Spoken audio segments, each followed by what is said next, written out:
about the real reasons why we don't have better gun laws. The political left is arguing that we need better gun laws, and I would suggest that we have excellent gun laws in America and at the state level. Crime is completely outlawed, and the laws they're introducing now would affect decent Americans who haven't committed any crimes and may own guns or not, but they're decent people who aren't committing crimes, and the laws that are being introduced would reduce freedom but not affect crime. And if we look at any of the laws that have been introduced, like H.R. 8 or H.R. 1446, these laws affect innocent people but do nothing to prevent crime. And I want to prevent crime, reduce crime, and catch and disarm criminals. And none of the laws being discussed or introduced do that. So they're getting a lot of resistance, which would make sense. You want to lock up a bad guy and not disarm an innocent mother or a family, because that doesn't help. So the idea of we need better gun laws is a smokescreen or a red herring. And writing down the name of every innocent person who has a gun does nothing to disarm criminals in the inner city or murderers or psychopaths. And that spends a lot of money but doesn't help us reduce crime. So that would be my basic response to why don't we have better gun laws. We have better gun laws. The laws that are being suggested spend a lot of money and don't reduce crime. So with that as a basic statement, I would be glad to take any questions people have, and I'll keep trying to get in on the Zoom. Go ahead. Okay, so I'm going to start with questions that kind of were put into the chat, and then people who are on here are definitely going to unmute and ask you questions as well. So the first question that came from Rhoda was really about the Second Amendment, which mentions militias. And her question is she understands, let's say, why civilians could have a handgun. Hold on. So one of the things you'll need to do for your computer is actually keep the volume off. So that we'll hear you through the phone, so that won't hang up. And then if you lose your internet on your computer, at least. I seem to be on. Yeah, so I think you should mute your computer and use your phone just in case you lose the internet again on your computer. Okay, fair enough. I'll mute that. And lower the volume on it so you don't hear it twice. Well, I've muted the computer, and I've got my phone on. Right, so you want to lower the volume of your computer as well, so you don't hear anything through the computer speakers. Oh. Okay, the computer volume is off, the mute is on. Perfect. The lip sync may be off, but you'll hear me through the phone, and you can see me here, and I can see you, and if I lose the picture and the connection, you guys will understand. Perfect. Hello, everybody. Yeah. Yay! Yeah, I think that's the smarter way to go, so that we have you'll have less of a likelihood that you'll drop off. At least we'll have the phone off. Okay, perfect. Now, so the first question was about Second Amendment. Rhoda, did you want to say it? Or I'll share it. Okay. Yeah, okay. We have discussed, and I lead a discussion group, and always it comes up that the Second Amendment was formed to perform a militia because times were difficult then. How did that morph into automatic weapons in the hands of just the general public? You know, I can understand people need a revolver or a rifle for hunting, but all those automatic weapons are made for hunting people. And while law enforcement may have them, why can't we do something to ban them other than that? Yeah. Okay. Well, that's a very common question these days. The Second Amendment has nothing to do with hunting or automatic weapons or any of that. Right. The militia, as it was understood back then, was the body politic. It was everybody. And the main purpose of the Second Amendment was to provide a balance of power between the government and the people. Because if you were going to have freedom, you couldn't have the government armed in a way that it could oppress the public. And the understanding of the militia was the public armed to to balance the power of the government. So whatever the government had, the public was supposed to have, and there actually were heavy-duty repeating arms at revolutionary times. We don't know this history these days, but that existed back then. Now, the public basically doesn't have machine guns today like you're suggesting, Rhoda. They're very highly restricted right now. In 1968, they passed a law restricting them for the public, and they're collector items now. They're owned in the public by a very limited number of aficionados. An inexpensive machine gun costs over 10 grand. You have to get extensive paperwork and background checks to get them, and they're virtually never used in crime. Even though you see them on TV and CSI and things like that, their use in criminal acts is virtually non-existent. So it's not really a problem in terms of Black Lives Matter, inner city crime, sticking up gas stations and alcohol, liquor stores. That does not occur. So it's not really an issue in terms of the Second Amendment and policy. But in the minds of the public, because of the way the media handles things, people are afraid that maniacs are running around with machine guns. That does not occur. So maybe the question is, what should the public own? What are proper arms for the public? And the answer basically from revolutionary times was whatever an infantry soldier could carry is what the public was supposed to have for the balance of power that the Second Amendment was supposed to provide. Now, if you look in statutory law in Title 10, the militia is everybody in the public. And the National Guard, which dates from 1912, is the organized militia, and the unorganized militia is everybody else. You can look that up. It's in Title 12 of the federal statutes. So all of you, I'm looking at the screen, you're all members of the unorganized militia. And to use a metaphor, in this country, if the ship is sinking, you're all supposed to grab a bucket and bail water. That's the contract you have as a citizen.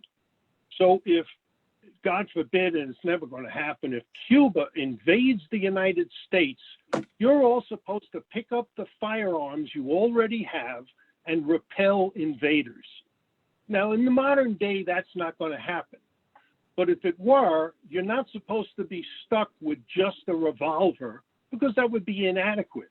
You're supposed to have modern firearms capable of defending the country or resisting a usurpation where a tyrant is trying to implement, communism, socialism, dictatorship. That's why we're armed, to preserve freedom. Now, should you have a one-shot rifle? That wouldn't serve the purposes of balancing power. And that's what the founders believed and wanted to happen. Now, the government has machine guns galore. They're armed to the teeth with helicopters, flashbang grenades, 8-man dynamic entry teams to enter your house and do whatever they want. And they don't want you to have a one-shot rifle like an AR-15, which is a one-shot rifle. You pull the trigger, it goes bang once. They have fully automatic weapons. They're excluded from the 1986 assault weapons law that lets them have any machine guns of any kind they want, and they have lots of them, and you can't. That's the way the law is written now, and it distorts the balance of power. So the government right now has enormous power over the public that the public doesn't have, and now they're trying to take away one-shot rifles like the AR-15. They're too dangerous. But they're not really, if you look at it from the standpoint of a balance of power. I hope that helps explain it. Except that how do we deal with the multiple murders that have been going on with clips that just keep going and going and going and kill so many people at one time? How do we deal with that? Well, that's a separate question. What do we do with psychopathic murderers who are running around killing people? And the original reason they started talking about expanded background checks, excuse me for a second. I feel like Marco Rubio. I took a sip of water and that becomes the subject. They originally said we needed expanded background checks because psychotic children wanted to mass murder their classmates.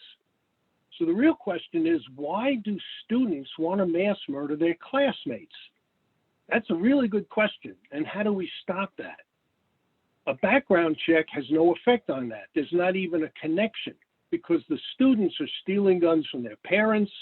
They're buying them legitimately because they can go into a store. They have no criminal record. They haven't been analyzed by a psychiatrist to be put on the you can't get a gun list. And a background check for you, Rhoda, or for any of the folks I see on the screen will not prevent psychotic children from this fantasy that they basically see in video games, in books, on TV, nonstop at night. You go like this with your remote, and it's nonstop mass murder. How do we stop children and crazy people from mass murdering folks in church, from anti-Semitic hate? Those are real issues. But stopping me from buying a firearm doesn't stop anti-Semites and Muslim warriors and people who want to do mass murder. That's a real question. None of the bills being proposed even address it. And I'm with you, we've got to stop that. But banning firearms doesn't do that. There's 300 million guns in America, and one mass murderer in this town and one mass murderer in that town, and we're not even looking at that issue, and we should. Thanks. Next question. This is from Lou and Jan. What impact will Biden's executive orders have on the Second Amendment? So, very relevant and new question. Unfortunately, Biden's use of executive orders will have an impact on our country and the Constitution. He's attempting, one of the questions he had that he mentioned in his recent speech, he asked the Attorney General, how can I get around the Constitution and act without it? And none of the reporters picked up on that, but it was right there. I have the speech, I have a transcription of it. Didn't anybody get upset that the President of the United States asked the Attorney General, how can I act without the Constitution? That's a problem. And he's doing it with the slush fund bill, the $2 trillion slush fund bill, all of which needs acts of Congress, and they're not asking, well, wait a minute, you can't do this. He said, my job is to protect the American people. That's not his job. If you look at the Declaration and the Constitution, his job is to preserve, protect, and defend the Constitution. That's his job. He doesn't know that, or he didn't say that, and nobody in the Republican or Democrat Party said, your job is not to protect the American people. Your job is to preserve, protect, and defend the Constitution. That's the assigned job. We're a nation of laws, right? And the law is what I just said. Part of that is to defend the border. That's part of the assignment. I just lost the image. Right, but we I still have hear the you. voice. Yes, so that's Good. that's perfect. Yeah, and if you get your image So- back, great. One of the assignments is to protect the border. And he obviously has a policy to admit as many foreigners as show up. And while the media says, well, they don't even address that. But his policy, based on what you can see, is to invite as many foreigners as can get here and simply let them in and then bus them around the various parts of the country or fly them around various parts of the country, and to tax you folks on the screen and everybody else to pay for their medicine, their housing, their transportation at our expense. And that's not his job. I'm back on apparently. So he's not doing what he should do. So when you ask, that was from Oh, I can't see you That all was again. from Lou That and was Jan. Lou and Jan. Lou and Jan. So how will his bill affect the Second Amendment? Now I've lost it again, but whatever. How will his bill affect the Second Amendment? First of all, he's being sued on almost every aspect of it, and it's not law, it's a pronouncement by a guy who's not doing what he's supposed to do on every front. In fact, he doesn't have money to do what he's asking. You're supposed to have funds and do what the Constitution authorizes, and almost none of it is authorized. In fact, I had a reporter ask me that the other day, and I made a list. He said modifications to firearms that make them more lethal should be subject to the National Firearms Act. That's patently false. So shouldn't somebody, even on his staff, say, I'm sorry, Mr. President, that isn't true. You're not authorized to do that. Have you got anything else? But they don't ask. They should ask me, but they don't. Okay, next question. What do you, you ready for it? No, I'm ready for it. Okay, what is the problem with common sense red flag laws? Well, they're not common sense. Is there another question? I'm sorry. How do you understand the red flag laws in firearm circles are called snitch laws. They're equivalent of brown shirt laws or brown shirt policies in Germany before World War II. They're designed to turn your neighbors and your children into snitches against you. So if he outlaws, as one of the bills they have does, if they outlaw your firearms, your magazines, or your ammunition, and you don't turn them in, your children can go to the police and say, my mother and father have an AR-15, and then the police can come without a hearing, without notice, without a court, and simply break into your home, confiscate your property, and arrest you. That's not due process. I'd be against that in principle. Hopefully you would too. Well, there we go. I'm back, or at least. So is that common sense? Let me ask, show of hands. If the police can break into your home, confiscate your property without notice, without a court hearing, without due process, would you call that common sense? Raise your hand if the answer is yes. So it's not common sense. It's Nazism. It's dictatorship. It's tyranny.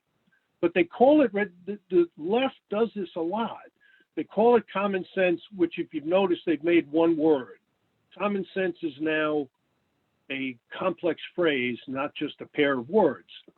So they call it common sense, but eliminating due process is not common sense to me. And it's not common sense, period. So even your neighbor, I have a neighbor across the way who has a sign out front that says, water is life, science is real, Black Lives Matter. It's a bumper sticker of all the left-wing bumper sticker phrases. And they probably know I have firearms. If I do, I've never mentioned it publicly. And I've written books on how to own a gun and how to survive a self-defense incident. And they could, if the red flag law passes, the Extreme Order of Protection Act, I think is its name, they could, without evidence, call the police, say that I'm dangerous, say that they're afraid, I lost the picture again, say that they're afraid, and have the police come, raid my home, and confiscate basically anything they find and say, we thought this was evidence, and there's nothing I can do about it. So is that good? I would say no. And so in Arizona, and I'm back again, apparently, did I cut out for you guys? No, you're good. We hear you perfectly, and when your video goes off, we're on. Don't worry about it, because we're still hearing you through the phone. Okay. It's a little disconcerting here because I can see you smiling, nodding, going like this. So red flag laws are not common sense. They're snitch laws without due process. They're totally un-American in concept and in execution. And we actually have laws for that. If a child shows signs of being psychotic and cutting himself and watching, you know, Muslim jihadi videos and looks like he's very dangerous, a parent or a stranger can go to a court, file papers with evidence and say, this child is problematic. The child can be evaluated. And if he's really dangerous, you can pull him out of circulation and do things that are proper. You can't just say, this kid's troublemaker, let's lock him up. That's not our way. And in a free society, there are risks. There is an opportunity for a person to go crazy. And I would ask you this, folks, what do we do in our society as an increasing number of people go berserk, go postal? I don't like to use that phrase, but what do you do? And this is something the founders understood. There's no way to preemptively stop crazy people. The only way to stop them is with countervailing force. And so let me give you the story I was going to tell you at the beginning. Somebody sent me a video. There's a car with tinted windows and you can't really see in. The whole video is only about 30 seconds. A man walks by, stops, he walks back, he's holding a gun, and he tries to break into this car in an apparent carjacking. And he's pulling on the door, he's trying to get in, and the person in the car shoots him through the closed window. And the guy wheels backwards, takes his gun and fires into the car. And from within the car, the person in there, can't tell if it's a man or a woman or anything, black, white, no idea. The person in the car fires again and a third time, at which the man outside, you can tell it's a man, falls to the ground inert. That's all you see, and then the video stops. The entire shooting incident, as is often the case in these things, takes about 2 seconds, 3 seconds. So let me ask you all, is that shooting justified in your mind? Everybody who thinks yes, raise a hand. Rhoda's shaking her head saying no. Why not, Rhoda?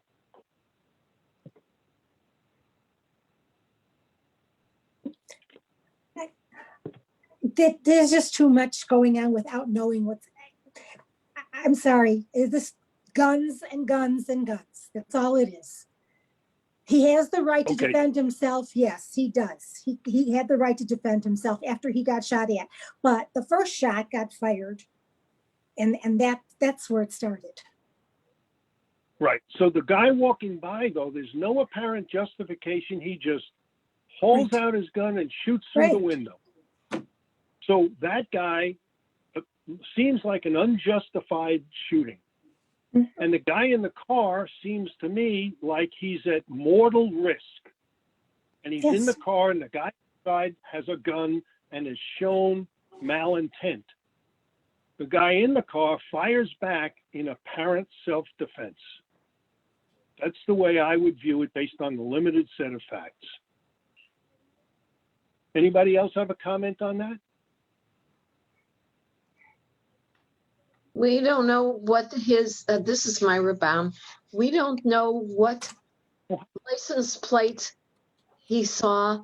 We don't know anything about both of those people. We cannot make a judgment of any sort. Fair enough. Anybody else? Herb? Izzy, did you have something you want to add? Yeah, Ellen, hi. I'm confused because I think you're talking about different issues which we are not addressing. It seems to me that there's a paranoia when there's a mass shooting, we need to ban guns. When a policeman shoots someone in error, we need to ban policemen. And that seems to me I would ask, Issy, I would ask you to address this particular circumstance, not a mass shooting and not Okay. police. Okay. So in the case you've just stated, where a person walks by a car and blatantly shoots into the car, if the person in the car is armed, and if the person in the car is ready because he sees this person coming up on him, and if he fires back from inside the car with closed windows, to me that doesn't sound normal, because a person doesn't sit in their car with a gun waiting for someone to pass by. It sounds like these two people were after each other in some way or another. That's what it sounds like to me. I'm not saying he shouldn't defend himself. If he fired a firearm in a closed vehicle, he would, the sound wave of the gun would knock the guy out immediately inside the car. It just doesn't make sense. Did he do the right thing? We don't have the evidence of what they did, but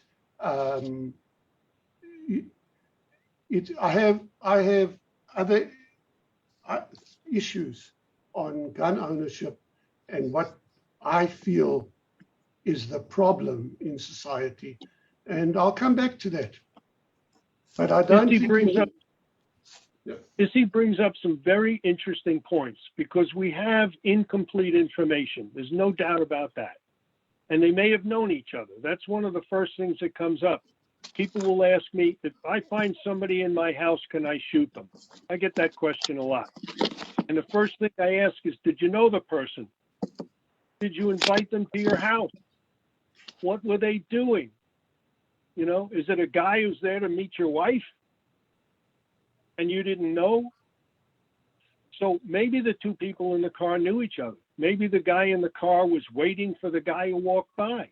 Maybe he was waiting there with his gun to shoot him when he walked by, and he saw him and he fired first in self-defense. All possible. And in a court, these things get ironed out, and you find out afterwards. When somebody says, could I shoot him? You'll find out 2 years later in court. So one of the basic rules of self-defense is it's always better to avoid a gunfight than to win one. I'll repeat it. It's always better to avoid a gunfight than to win one. But let's say, for argument's sake, that neither of these guys knew each other, that the guy walking by was just a bad actor, a gangbanger, a malintent. He was just a scumbag, is what the police would say. And he said, I'm going to kill some guy. And he was having a bad day, and he just shot through the window. And the guy sitting there, knowing he's a sitting duck, if somebody tries something, had a gun on the seat like a lot of people do, or in the console, or next to him, so that if anything happened, he had a gun because he's that kind of person. And there are a lot. So maybe it was what the police call a clean shoot. It was deadly danger. He was fired on first, and he defended himself, and that's what guns are for. If he hadn't fired, he would have died. Now, the things I'm wondering about, the guy outside didn't kill on the first shot. The guy was able to return fire. And that brings up an interesting point about a firearm for self-defense.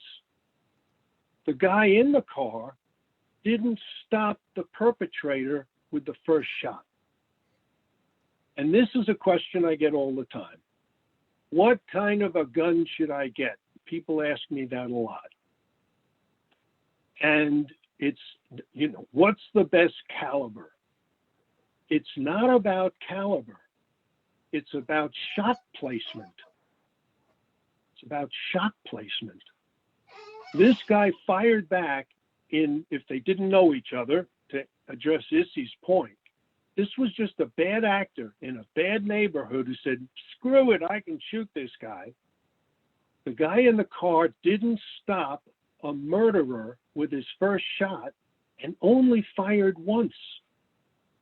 And the guy outside fired again, and the guy inside had to fire twice to stop him.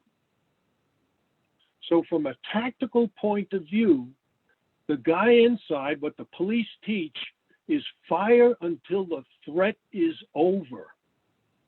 So you don't fire once and wait to see what's happening if somebody's trying to murder you. Murder you. You fire until the threat is over. Now, these are ugly things. I don't like this. It's always better to avoid a gunfight. Why was this guy even parked in a neighborhood where this could happen? But if somebody's trying to murder you, you shoot till the threat is over, and the guy in the car didn't do that. But he finally shot until the guy trying to kill him was neutralized. That's the word the police use. He was neutralized. Now, if it turns out they knew each other and they had a gambling debt, which very often is the case. I had lunch with a public defender the other day, and he said these things always involve somebody who knew somebody. He mentioned a case where one guy stole the other guy's wheels. He had bought chrome wheels for his car, and they were sitting in his backyard in a neighborhood none of you have ever gone to, and he sold them so he could get crack, and he had already used the crack. And when the guy came home from his job, at a job none of you would ever have, the wheels were gone, the crack was gone, they got into a fight, he shot the guy, and now it's a murder case. And my friend has 4 homicide cases on his agenda of 25 cases. And all he can do for the guy is get him a lower charge. There's no guilty or innocent. He's guilty. How can I reduce the charge? This is what it comes down to. It's not what you see on TV or what, who was it who asked? I don't see her now.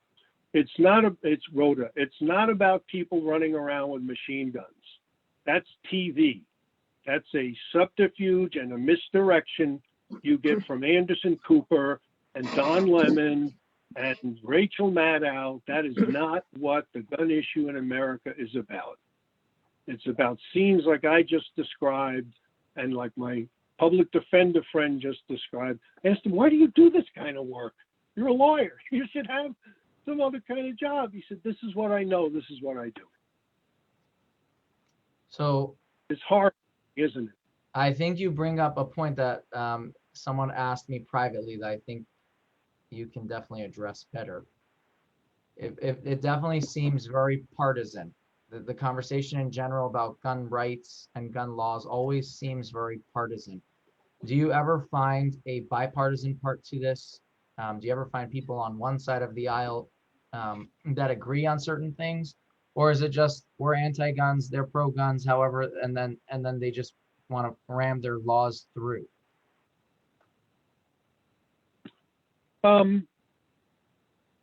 It is strongly partisan. There's no doubt about that. I do find that a lot of people have complete misconceptions about the whole thing. Like the machine gun issue that Rhoda brought up very innocently and very sincerely. They think people are running around with machine guns using the phrase spraying bullets. That never happens. And I get questions that show a lack of understanding of the meaning of the Second Amendment. The Second Amendment is about balance of power with the government. That's really what it's about. The word hunting never came up in the founding period. It just never came up. It was not an issue. They couldn't imagine it. The ducks are coming. The ducks are coming. It's almost ludicrous. Look, the iPhone or whoever that is laughing. That's not what it was about. That has nothing to do with it. People who are gun enthusiasts have a comprehensive understanding of the Bill of Rights, by and large, the 9th Amendment, which nobody talks about, the 10th Amendment, the size of our government, the overreach of government, the fact that we're barely a nation of laws anymore, that Mr. Biden is introducing things where he has absolutely no power to act and the media doesn't address it.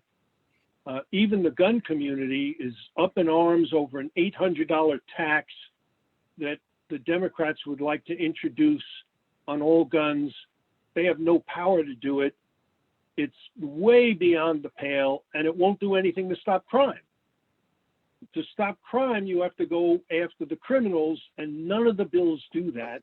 All the laws needed to stop criminals are on the books, and instead we're looking at defunding the police, doing things to get police to retire early, doing things we can to stop enforcement by having courts release criminals as soon as they're in court without bail and just setting them out. We have criminals who have 6 and 7 felonies pending and they're on the streets. That has nothing to do with guns. In fact, who was it who told me recently? He said gun control and crime control are completely unrelated topics. But how many of you have recognized that? He's shaking his head, yes. They're not related in reality, but on TV, they're totally connected. They're not.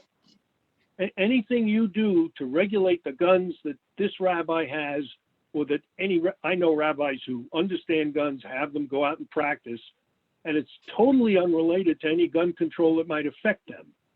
And they're not in the neighborhoods where it happens. So I think I answered that. Yeah, no, thank you. I see Betty and Stan have a question, Go ahead. but they're muted. Was that Beverly with her hand up? No, Yes. Beverly will be next.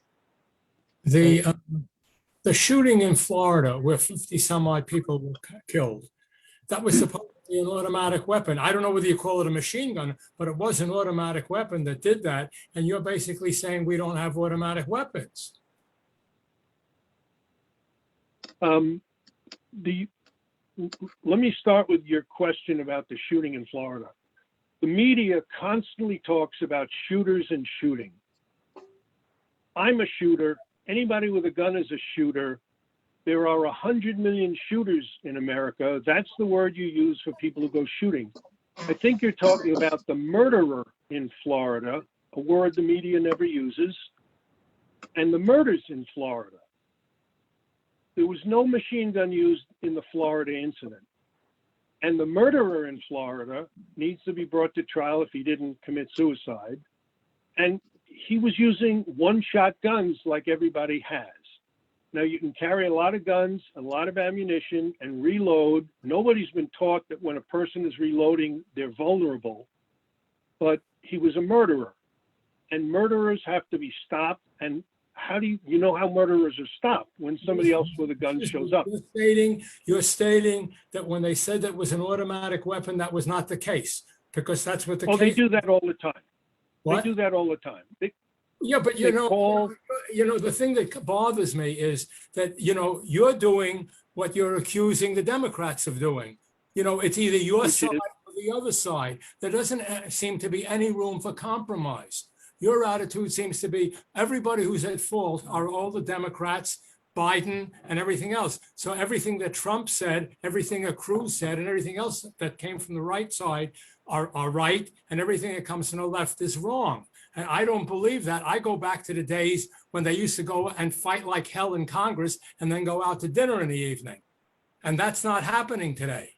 And that's what's bugging me more than anything else. So let me address that. I didn't say anything about Cruz, except to joke about taking water. And when you get down to Biden, Cruz, I didn't say anything about Trump, because when you do that, you get nowhere. What you're really addressing is this. It's not Trump versus Obama or Biden versus Cruz. It's the government versus you. And at this point, the government, like I said several times, the rule of law is collapsing. Nobody is obeying the Constitution. If we read the Constitution, how did I put it before? It's the rule of law. If we followed what the Constitution says, many of the things that are going on would not go on. We'd be following the rule book. which we should, and we're not. I can't stand that that's going on. You can't pass a $1 trillion bill and call it one thing when it's really another, and have the media suck at your feet. I don't have the right expressions for it. I write as the uninvited ombudsman, and they keep me busy because what they say and what's really happening aren't even closely related, and the media doesn't address it. The issue over guns is really an issue over crime. And how can we stop crime? How can we stop a single mass murderer in Florida, which happened years ago, that's still an issue today? And let me bring up not a parallel, but a point of perspective. The second most popular participant sport in America is the shooting sports. Now, I suspect nobody here knows that. The shooting sports are number 2, bigger than golf, bigger than golf. Have you seen that? Have you heard that? Did you know that? It's number 2. If that was more well known, would we still be talking about one murderer in a gay nightclub 2 years ago, 4 years ago? I've lost track. No. And it was 2,000 miles away. Would we be talking about all the shooters who go out and practice every day, hundreds of thousands, millions of them all over the country? It's growing.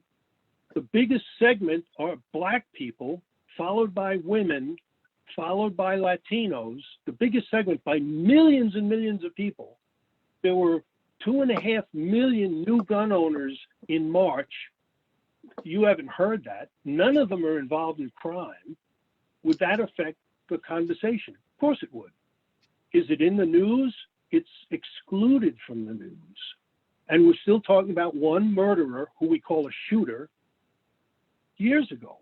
So do we have an accurate perspective?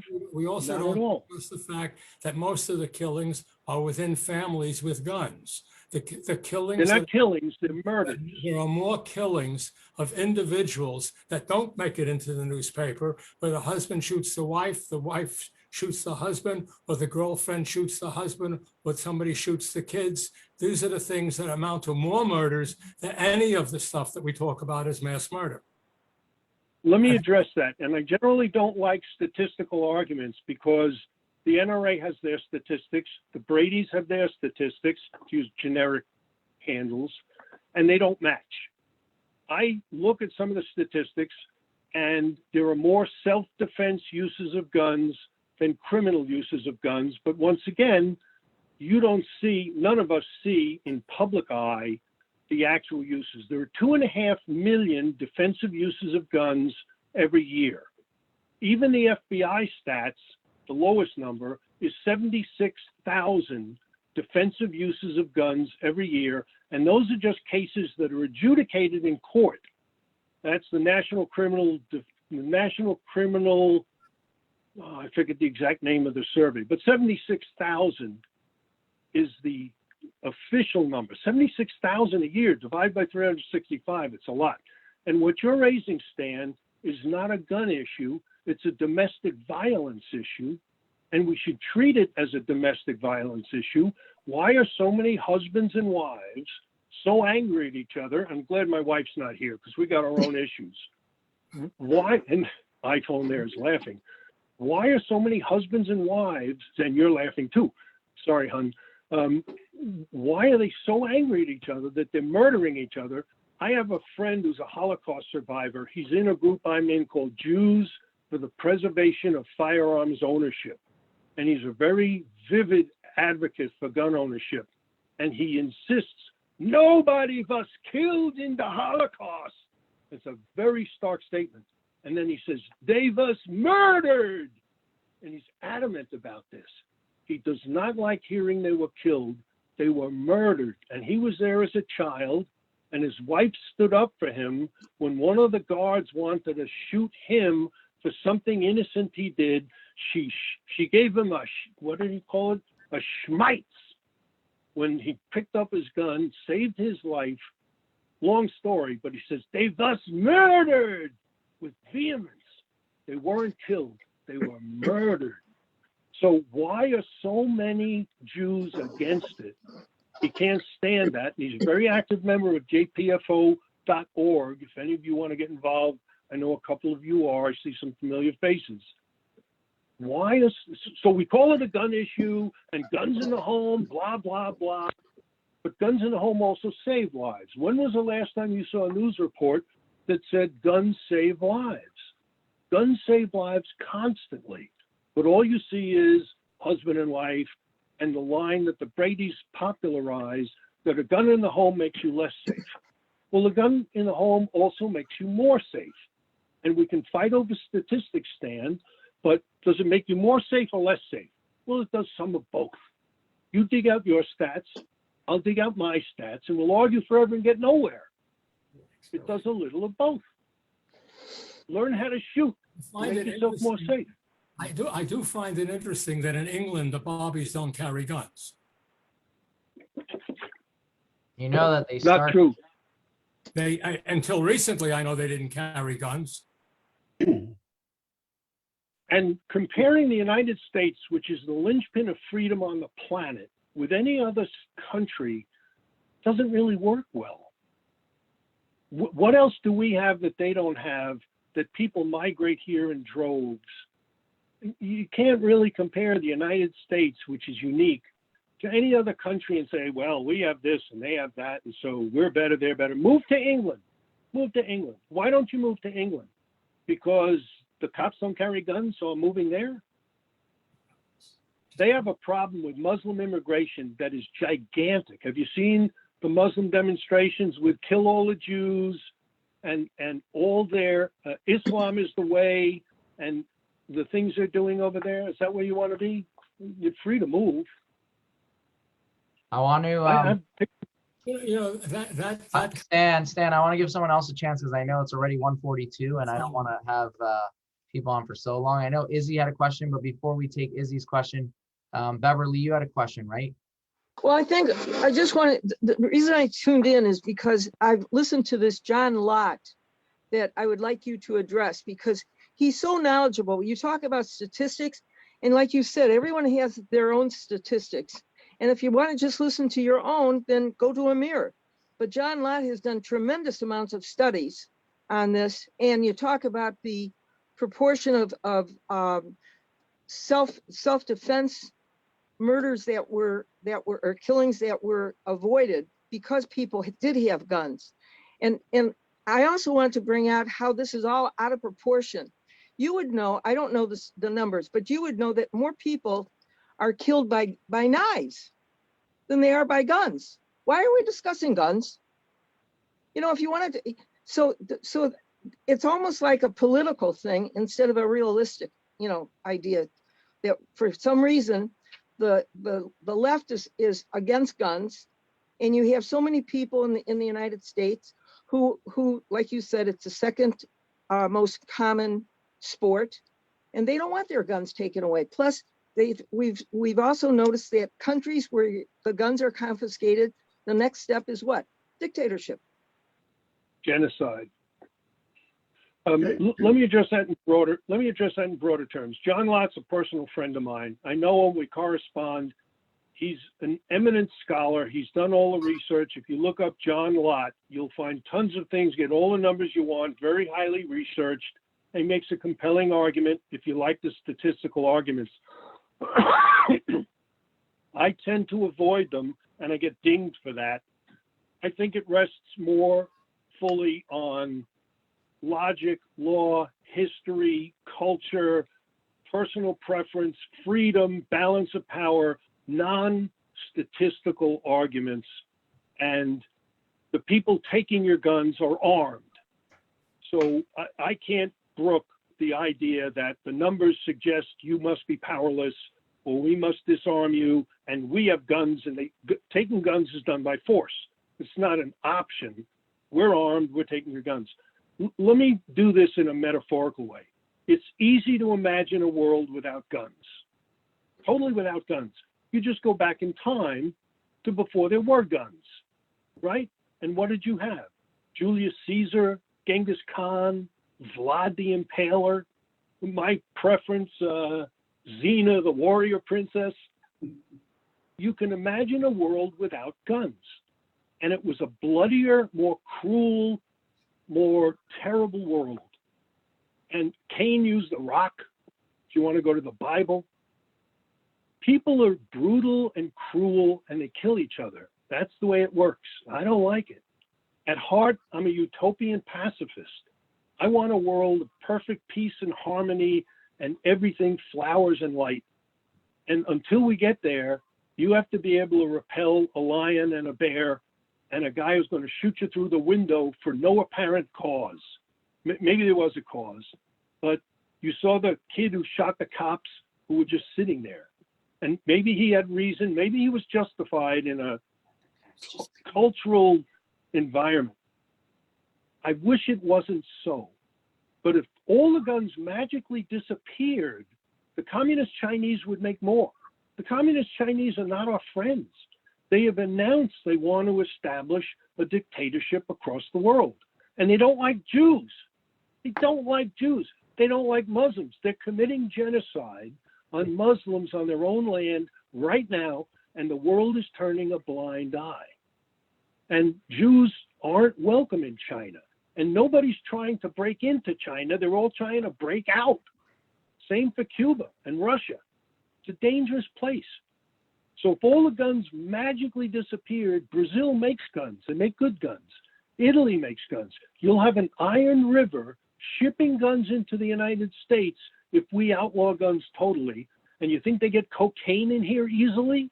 They'll bring guns in. And who do you think's going to get them? The people you don't want armed. And the authorities who will be very nice to you. Not. A lot of the authorities are anti-Semitic. Not all of them. So, did I answer that, Beverly?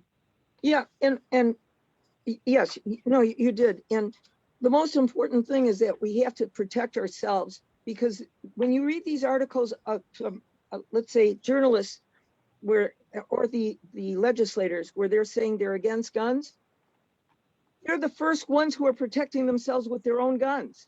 There was maybe about 40 years ago, there was a journalist, a New York journalist. He was black, and he was a proponent against guns. And he was attacked, and he defended himself. He had a gun.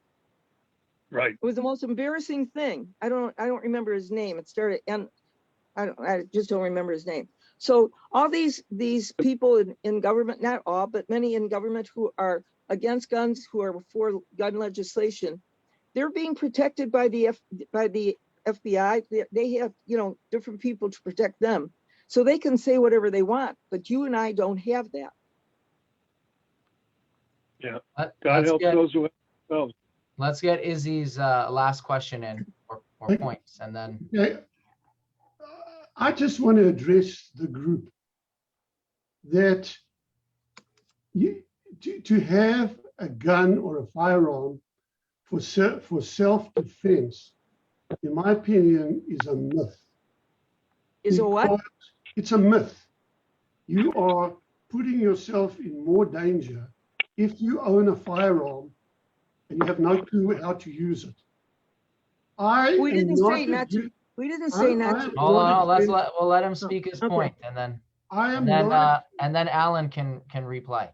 I'm not against licensing firearms. Why do you have to get a driver's license? When you get a car, you have to get the car license. You got to get insured. But yet, I can buy a gun and nobody knows that I have it. And Stan, as far as your comment was about automatic weapons, it is for anyone who tinkers with a gun can turn a single shot pistol or rifle into an automatic with a metal file. Yes, I'm not saying you should be defenseless. My whole theory of guns, and I come from a little bit of experience. When I was in South Africa, I competed in 3 world championships in shooting. And I was a trained range officer and a trained instructor. And since I moved to the States, I have not touched a firearm because I have not felt the need to do so. But I do own a firearm, and owning a firearm and using it for self-defense requires training. You cannot go into the gun store today, buy a firearm, and think that you're protected. You are 100 times worse off, 100 times. And Issy, I'm you bring not up I'm not issues. against people owning firearms. They can own whatever they want. But if someone wants to buy a machine gun, a Tommy gun, gesundheit, go buy it. But I would be very offended if you would keep that in your house. If I buy that gun, it should be stored at a shooting range. If I want to go and shoot it, I have to go and shoot it in a controlled situation. And with a little bit of Issy, money, this isn't fair. Issy, this isn't fair. You've brought up 6 issues, all of which could take a full hour. And Right. sometime, I'll tell you what, let's go to lunch and I'll discuss them all with you, but there isn't time here. And I Right. agree with you. If you want to own a gun, get training. Right. But the idea that you would have to have training in order to own a Bible, which is also very dangerous, I would be against it. And the idea that without training you can't defend your life is a complex question, but we're at the end of our time, not at the beginning. But you raise very good issues. Thank you, Alan. And thank you, Issy. And Alan, did you want to do a final point or? I will make a closing comment of this. You folks have asked good questions and have paid very close attention to what I've been saying. Go to jpfo.org, Jews for the Preservation of Firearms Ownership, jpfo.org, to learn more, to mingle with fellow Jews who have these questions, jpfo.org. It's a civil rights group that's been around for 30 years, and your questions will get answered. You'll be able to raise the issues with your brethren, with your landsmen. I'm there all the time, not all the time, but it's a good group to address these things. They're important issues. If the government succeeds in disarming us, they'll be doing what the Germans did before World War II, exactly the same thing. And you can't let that happen. We're doing it for your own safety. Give us your guns. Not a good idea. And your arguments and questions are all valid. It's worth looking into a little further. And I really appreciate your giving me the opportunity to have this discussion. We can have it again sometime if the rabbi wants us to do it. And when this whole thing with the plague is over, what do they call it? The virus, the COVID? I don't know if you got your camera on. I got my shots. I don't know if you can see that. No, your But camera. I appreciate the time. I appreciate the time. Rabbi, sorry about all the technical problems. I'll be working on that. And thank you very much. Thank you.